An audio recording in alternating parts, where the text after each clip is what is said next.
there.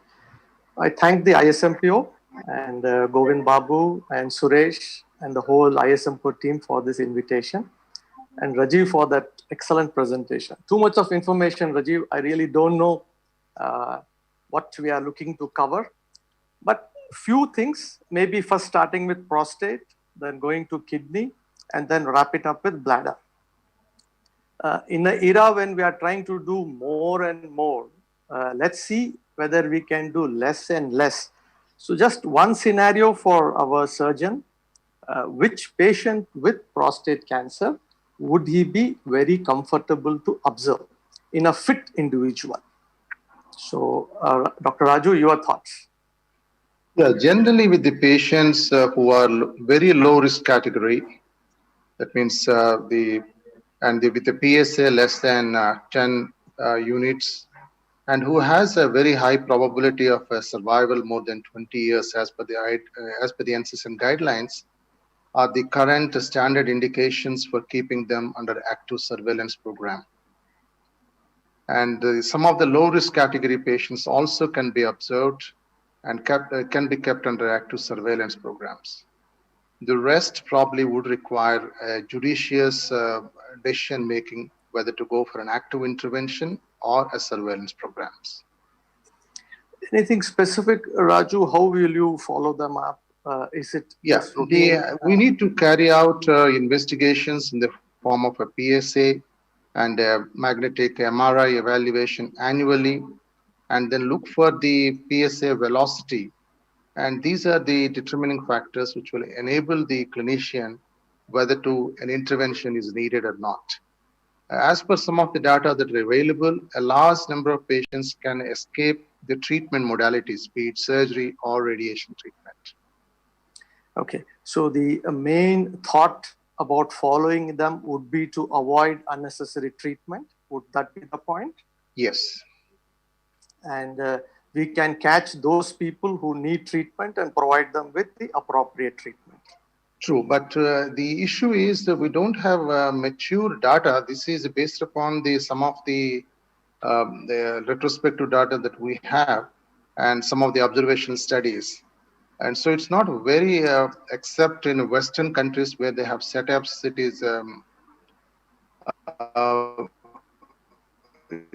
is feasible, but I don't know whether we are following this in our country. Yeah, that would be I quite want the difficult. panelist's opinion on that. Yeah, I will ask them one by one a different question. But what you're saying is absolutely right, because it would need a dedicated patient himself to keep coming in. And then we have to convince him for another biopsy, possibly at a year, a confirmatory biopsy. And we need to do this NPMRI and then take our decision. So outcome wise, you feel how many of them you think would ultimately need treatment when they are on active surveillance? What, 10 of them, 20, 30, how much? Around 20 Ballpark idea. 25%. Around 20-25% would require some kind of treatment if you observe them over long periods. Whatever limited data that is available, they again show that the survival is not significantly altered. I think Dr. Raju has said it very well. If you follow them over 10, 12 years, most of them are alive, but when they are on active surveillance, they are alive, but slightly more chance of alive with disease. So that is one small negative point is there. And in the initial trials like the PIVOT trial or the PROTECT trial or the Scandinavian trial, they didn't have the MRI as a risk stratification point. And they were not diligently calling them in every 3 months, 6 months for various testing. So some of the patients were missed out and they had progressed. But right now, when they did an audit in UK, they found that only a very small percentage, only about 6% of patients who were classified as a low risk received a radical treatment. So majority went on an active surveillance, but like you rightly said, may not be the one for our country. It needs a dedicated unit to take care of these patients. So now coming to the treatment part, this is towards Mansi, because initial days, if you had a castrate-resistant prostate cancer, we would think that our longevity is only a year or so. But now there are a lot of molecules coming in that space. And in that, I'm looking at a very specific area. Patient is non-metastatic and has CRPC. First, my question is, when would this such a scenario come across, and what are your thoughts about managing this? This is for Mansi. Can you hear me, Mansi? Sorry, yes, I'm sorry. I was like muted, so I just unmuted myself. Good morning, sir. Good morning, everyone. So, sir, what you're asking is M0 castrate-resistant prostate cancer. Yes. In what scenarios we encounter then? So, I think one of the most common scenarios is patients who have undergone local therapy several years ago, and now they seem to have a rising PSA. That is probably one of the most common scenarios that we see these patients in. Unfortunately, we don't see a lot of patients who are currently undergoing, say, for example, RT plus ADT for like 2 years or something, and on treatment they progress with a rising PSA. That is usually a less likely scenario. In terms of how you deal with these patients, I think first of all, usually when we see a rising PSA but no obvious meds on like CT scans or bone scans, if possible, maybe if a PSMA PET scan is available, maybe we can do a PSMA scan just to see if there are metastases that we have missed on conventional imaging. And if there is no evidence of mets, I think some of the things that are very important to see is what is the PSA doubling time, because I think we have data that if the PSA doubling time is less than 10 months, then those patients tend to do pretty poorly in terms of overall survival. So I think, sir, we have 3 agents approved, but in India we just have the enzalutamide, which is available. We don't have apalutamide or darolutamide, which is available. So just speaking on enza, we have data to support the use of enzalutamide in M0 castrate-resistant prostate cancer, especially in patients who are high risk, with a PSA doubling time of less than 10 months, in terms of improving metastasis-free survival and also overall survival. I think there is probably like almost like a 14, 16 month or 24-month difference in the patients who receive enzalutamide. So I think that is one drug that we can think of in these patients. Very good, Mansi. I think you put it very succinctly. Any special problems? Because with enzalutamide, and if you had all the opportunity, you could use any of the drug, then what is your take on that? And any specific reason?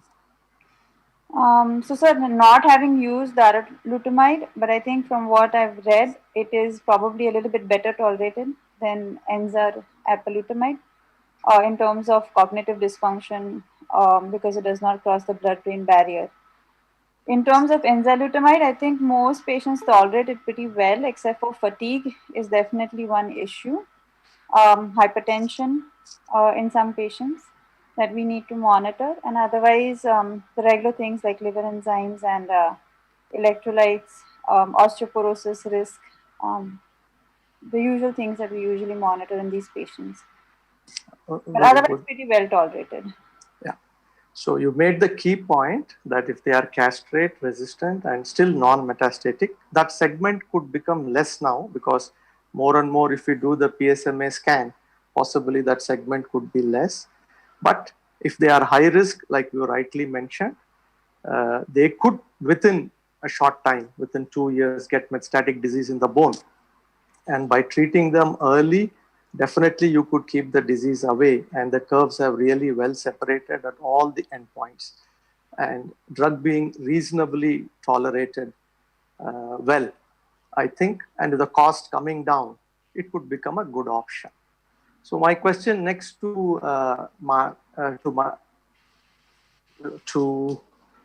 let me get the name, to our Dr. Manisha. Yeah, Manisha from Patna. Because we heard Dr. Rajiv mentioning a lot about the genomics, stratification, etc. So Manisha, if a patient comes to you, what are these newer tests? Because normally we just ask for a routine biopsy, and even IHC is rarely asked by us, because most of the time they give a good report of adenocarcinoma of the prostate. But after Rajiv's presentation and whatever has come out in 2020, would you look at anything else, Manisha? Definitely. Yeah. Very good question, sir. Definitely today, even for prostate cancer, we are looking forward for something in the era which we didn't have much to offer. So for metastatic castration-resistant prostate cancers specifically, we are talking in terms of the genetic testing and molecular testing as well. So the reason behind the NGS now has allowed us to classify on the basis of genomic, proteomic, transcriptomic basis to classify these prostate cancers into ETS specific and ETS specific positive and negative tumors, according to which we classify if the patients, they are rich in P53, P10, or they are negative with ETS subscription, like we talk about these SPOP, because each subset behaves in a different manner, and each subset has a different propensity for these AR signaling. Now, talking about genetically specific, when we talk about, so we see that we are testing for BRCA1, we are testing for BRCA2 and something like that, because I'm taking forward the trial that was the PROfound trial, which is very, specific when we talk about castration-resistant prostate cancer these days, because this is the first trial ever which has, categorized on genomic sequences the optimal stratification of treatment which can be offered to prostate cancers. So if I can just go in the detail of this trial, that on this genetic testing, we categorized patients into two cohorts. The cohort A were the patients who were positive for BRCA1, BRCA2 or ATM gene, and the rest cohort B, they were positive for other genes, directly or indirectly related to the HRR repair mechanism. Now for the cohort A patient, we offered them olaparib, and for the cohort B, we offered them enzalutamide or abiraterone acetate. And it was very interesting to find out the primary endpoint was to see the radiological PFS, and it was really exciting that the radiological PFS was 7.4 for the olaparib, and it was just 3.5 for the cohort B. And again, in terms of, the overall response rate, it was again very significant. It was 33% for the cohort A and 2.3 just for the cohort B. Even the median overall survival and the time to, delay of pain happening in this patient was also in favor. Talking about the toxicities, yes, the toxicities were a little higher for the olaparib in terms of anemia, fatigue, fatigue, and the patient had neutropenia. And the dropout rate was 16.4% in the olaparib arm, but the trial was very much convincing for those subsets, especially those subset of the patient when we are saturated and we don't have much to offer, and the patient are failed on the traditional drug that we talk about. So the subset of the patient who had these genetic testing positive, now we had option that we can offer drug and that we can extend the PFS. So I think and also the second key point was that the patient who were not positive for BRCA1, BRCA2 or ATM, the other subgroup, they were, the candidate whom immunotherapies can be offered. So now we have new data is coming up that these subsets on genetic classification, you can think of offering something more that we couldn't offer till date. And then we can, in fact, enroll these patients into more and more trials. And also we can predict that these subset of the patient, are there risk for any second cancer or any other cancer, or their families can have these cancers. So this genetic testing, which has upcome in a very big way in prostate cancers, are definitely, very encouraging, and will probably in due course of time will offer more to these, castration-resistant prostatic cancers. Yes, Manisha, just because we had lost you online at that time, which patient, when would you recommend? That's all. Very shortly, just tell, you're going to recommend this at this time of the patient's natural history. So who are the patients? Suppose if the patient had a close relative tested positive for genetic testing.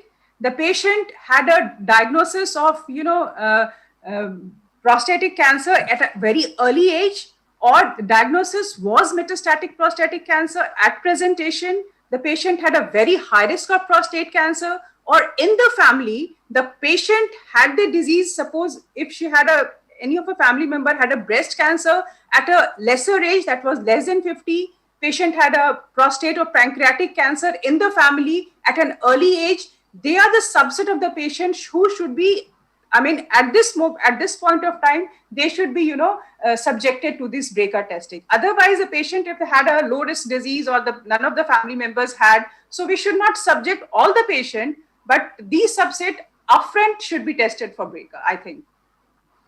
Okay, good. So one more quick comment on the AKT pathway inhibition. So that has also come up as the plenary talk this year, along with the PROFOUND, which you mentioned. A quick 2 lines on the AKT pathway. Yes, it is said that prostatic cancers, they exhibit up to 30 to 50%. This P13K AKT-mTOR pathway is upregulated, especially when there is a PTEN negativity. And it was seen that the patient who had, in 90% of the PTEN negative patient with a high this AKT level, they had a near total recurrence of biochemical failure in all these patients. 90% of the patient, they had a biochemical failure. So we have a drug upcoming, that is the ipatasertib, which is an AKT inhibitor for such subgroup of the patients. Because if the patient had AKT, negative, and they had the PTEN positive, 85% of the patient, they did not recur. So this is something bad that we are talking about, and we have an upcoming drug, probably in years to come. We will be more focused and we have more robust data to use such AKT inhibitors in prostate cancer, which is also of will be of great help in these patients. Okay, thank you, Manisha. So I'll come back to the surgeon once again. We'll try to come to kidney cancer. Rajiv had mentioned regarding the Karina trial. So once again, for the practitioner, what would be your advice? There's a metastatic RCC with the trial mentioned in 2018. What would be Dr. Raju's thought?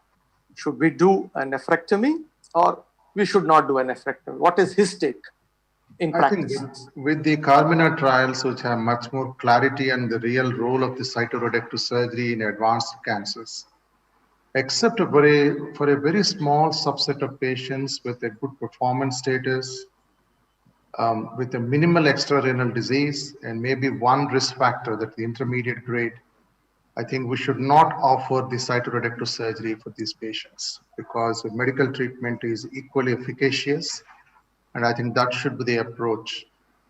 The other indication we consider doing a nephrectomy would be when the patient has bleeding or patient having got systemic symptoms. But otherwise, the cytoreductive surgery role has significantly come down with the data that we have today. Okay, very good points. And Rajiv had mentioned that too. If it's a low-risk disease or intermediate with majority of the bulk in the kidney, those could be the subsets for surgery, or if it's a symptomatic patient, otherwise systemic treatment would be the way to go. So coming to the systemic treatment, Rajiv had really done a quick fire, difficult to get through it. So I'll once again ask Philip, a patient comes with metastatic RCC, what would he do? And he should comment on his choice in a favorable risk patient. Arun, you need to unmute. Yes, sir, I am unmuted. So am I audible, sir? Yeah, audible. Yeah, so I think when we come across patients with RCC, the most important factor, as Dr. Rajiv also mentioned, is to risk stratify them in the first step. So we need to know whether they fit into the low risk, intermediate risk, or the high risk category of the IMDC, because that makes a lot of difference in the way we are going to manage them subsequently.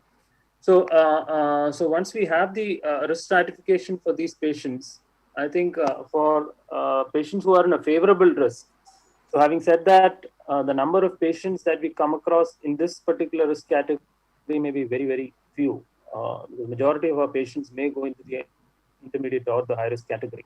So for the favorable risk patients, that means patients who do not have any of these IMDC risk factors, the current recommendation as standard of care is immunotherapy. So immunotherapy and a combination with one of the VEGF TKIs. So pembrolizumab plus axitinib probably is the one that we have to go by as far as data is concerned. Now, we know that in our practice, the number of patients who are eligible for immunotherapy, mainly because of finances, are going to be very few. So in our practice, as is the same in my practice as well, majority of our patients would be going on one of the VEGF TKIs, either sunitinib or pazopanib. So it would not be a very bad choice either, because when you look at the nivolumab ipilimumab trial, we know that the favorable subgroup did better with sunitinib compared to the IO-IO combination. So the Checkmate 214 showed that numerically the PFS and OS was better in the sunitinib arm in the favorable risk subgroup. So that is why IPI plus Nivo combination has become standard in the intermediate and poor risk category. So my favorable risk patients, definitely if they are not candidates for pembro plus axitinib, most of them, more than 80% of them, would be going on one of the VEGF TKIs, mainly pazopanib or sunitinib. One quick thought to you, because whenever we are asking our own colleagues, we are saying that if you are going to write a TKI, we are going to write pazopanib. But whenever we look at all the clinical trials, the comparative arm is sunitinib. So do the investigators think that sunitinib is the right drug to compare, or they are using sunitinib so that there is more side effects and, in the adverse profile, we get benefited for the other combination? What would be your thoughts? See, we are always talking, comparator is always sunitinib, never pazopanib. So any thought on that? That's correct, sir, because the initial data, we know that the landmark trial with sunitinib versus interferon alpha came up way back in the early 2000s. So the first drug to get approved in the VEGF TKI realm was sunitinib. And most of the data on VEGF TKI in metastatic RCC is with sunitinib.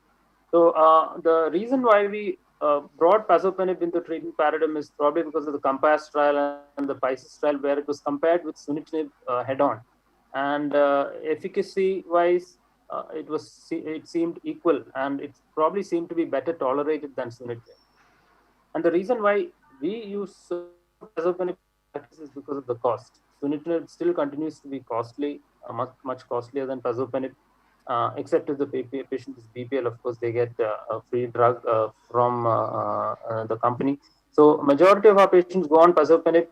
One reason, because we have data comparing the efficacy, and we know that it is probably equally efficacious with much lesser toxicity. And as you rightly said, all these trials, all the IO-IO combination trials and IO-TKI trials, all the comparator arm was sunitinib. So probably that's because of the fact that it was the first one to come up, and it's the TKI with the most data. So that's probably one of the reasons. Also, there may be an industrial aspect to it as well, as you said. Okay, Philip, thank you. So coming to Rakesh, so this is the same patient, but intermediate risk. So how would you decide? You have all the opportunity. There is no restriction, no financial restriction, no logistics. So how would you take on this patient for treatment? Good morning, everyone. With Keynote and this IO combination, the ideal is you divide between the two groups, whether to use IO or IO with TKI. With you are supposed to keep in mind the progression or the rapidity of the disease burden progression, or the volume of the disease, with maybe some comorbidities, because the response rate is more with pembroaxitinib to the range of somewhere around 60%, and the curve, as Dr. Rajiv has said, the curve started separating early in pembroaxitinib arm. But it was the data is just of 2 years, whereas in IO combination the data is somewhere of 4 years, and it's more promising data. So if the disease is not that very fast progressive, or the volume of disease is low, IO is, I feel it may be better.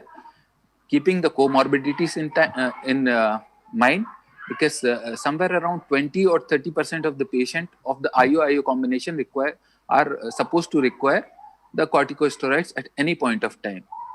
So this way we can divide. Very good. Any specific pathology which, sometimes we all get excited and we want to give a immunotherapy much more as part of the treatment, IO-IO? Both have immunotherapy, obviously, in what you said. Something like a sarcomatoid where double agent has a more advantage. Okay. Not sure. If there is a bone involving only disease, would any TKI have advantage? The metastatic sites being only bone, would there be any specific advantage of any TKI like cabozantinib? I think cabozantinib will be better in such situation, considering low volume of disease and the toxicity profile of all the three groups. Right, Rakesh. So we'll come back to the bladder tumor now, and Piyush is there. Piyush, how do you approach this? Till now we didn't have much to do with metastatic bladder, but with Rajiv's presentation and so much of information. So a patient comes to you, how do you utilize clinical factors, pathological factors, and finally the molecular factors to take a decision on treatment? Sir, so far what I'm utilizing is the first two variables that you mentioned, the clinical factors, which include the performance status and the GFR of the patient's cisplatin eligibility above 60 ml per hour. Apart from that, the pathological factor does make some prognostic or sometimes rarely in a neuroendocrine, pure neuroendocrine or small cell variant, probably I tend to go for a etoposide platinum. So that might be predictive from that matter. But otherwise, the molecular factors, I've just started doing PD-L1 testing and tumor mutation burden. Well, I would say I would do in coming times, probably looking at data. So far, I haven't done. Okay. So neither have I looked for the FGFR3 and 4 mutations so far. But yes, the data is compelling, and the drug being there available for somebody who can bring the drug to India, or if it can be brought, probably now we can look at it. Very practical thoughts, because I haven't asked and I have not looked at FGFR3 at all as of now. But looking at the data, where with whatever Rajiv presented, where would you use immunotherapy in bladder cancer? So if everything is available. So far, it is in the metastatic setting that I have been using and would use from Monday morning as well, continue using on Monday morning as well. In the first line, the data has been a bit skeptical using straight away alone immunotherapy because of some rapid progression happening. And therefore, if the biology is not very well understood, that is, if the TMB is not really known and if the PD-L1 is not really known, so there could be a progression happening. So the Javelin 100 data, which is there, the switch maintenance after after chemotherapy, that looks very attractive. However, in my practice, I usually tend to give for those who are platinum eligible, cisplatin eligible GemCis, and otherwise Gem carboplatin if for the first few cycles, and thereafter consider for a switch maintenance, have a discussion on switch maintenance, or once they fail in the second line, immunotherapy is in the all the 5 molecules. Right now we have 3 molecules with us, so yes. Thank you, Piyush. So I'll just wrap up this session. So some of the key points would be, in an ideal patient, low risk, who is having all the parameters satisfying low risk in a dedicated unit, in an understanding patient, follow-up in a prostate cancer with active surveillance is possible. 2, if we have a non-metastatic CRPC, there is a definite role for the newer axis inhibiting drugs, and we have enzalutamide with us. And in a patient who is metastatic and has CRPC, there is role at looking at the genomics, looking at BRCA2, BRCA1, ATM, and various other genes. And we have PARP inhibitors which can be utilized, and PTEN loss, and we can have certain drugs which can be targeting AKT. So that could be some important information. And for RCC, always don't lose out on the basics. As soon as the patient comes, first stratify. Low risk, even though there may be few, TKI is still a good option in that. But if you have everything, obviously axitinib plus pembrolizumab will be the option. But a combination of pembro with cabozantinib is also really chasing very hard, as we have some information coming in this ESMO 2020. Once we come to intermediate risk, either it's a IO plus IO combination versus a TKI plus IO. Then very nicely, Rakesh had said, look at patient preferences, patient toxicities, and then try to align our drugs appropriately. And Piyush made very practical thoughts that he hasn't used much of all these newer factors as of now, but cisplatin would be the key. Use the basic stratification, performance status, or whether any visceral involvement is there or not. These two parameters, if they are all favorable, non-visceral and good performance status, even with cisplatin and gemcitabine, about 30% of them can have 5-year survivorship. But with the new data coming in, we have to definitely look at new molecules, particularly IO drugs and targeting drugs for the mutation. So thank you all. Thank all the panelists for the patient hearing and ISMPO for the opportunity. And have a great year, Purvish. I saw you there, and very healthy and prosperous year for you.